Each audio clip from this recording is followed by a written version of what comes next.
কি গো মা, তোমার রান্না হলো? এই তো হয়েছে বাবা। তাড়াতাড়ি দাও, খিদে পেয়ে গেছে তো। তোর দেখ না, এই যে তোর ভাত ঠান্ডা করতে দিয়ে দিয়েছি। আর এই যে মাছের ঝোল হয়ে গেছে।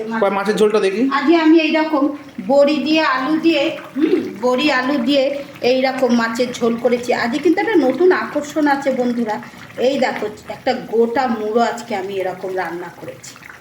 এটা আর তুলতে পারছি না, বাবা হবে। হ্যাঁ হ্যাঁ, গোটা মুড়ো। কথা কি বন্ধুরা, অনেককেই দেখি রান্নাটা যার যার নিজস্ব একটা আর্ট, যে যা রান্না করে। অনেককেই দেখি ধনে পাতা ছড়িয়ে খেতে আরম্ভ করলো। ধনে পাতা একটু আগে দিতে হয়, তাহলে কি হয়, ফ্লেভারটা ভালো হয়। দিয়ে চাপা দিয়ে দিতে হয়, যেটা আমি করেছি। আর কি করেছো? এই যে বন্ধুরা, কালকে করেছিলাম চচ্চড়ি।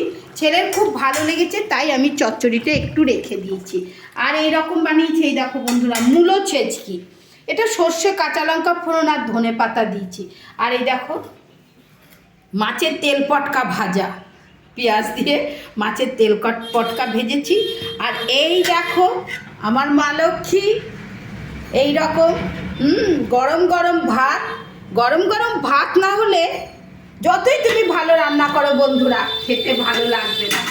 আজকের আকর্ষণ গোটা মুড়ো। একটা গোটা মুড়ো দিয়েছি। আমরা বন্ধুরা খেতে ভালোবাসি, নিজের পয়সায় খাই, নিজের পয়সায় করি, বলতে লজ্জা কি? খাওয়াটা খেতে ভালোবাসি, রান্না বান্না করি, খাই। আমরা 4-3 জনই খুব খেতে ভালোবাসি। সব রকম খাই না বলে এ নেই, যে জিনিস খাওয়া যায় সেই জিনিসই আমরা খাই। ছেলেকেও তাই শিখিয়েছি, খাই না আমরা খুব একটা করি না, সব কিছু খাই।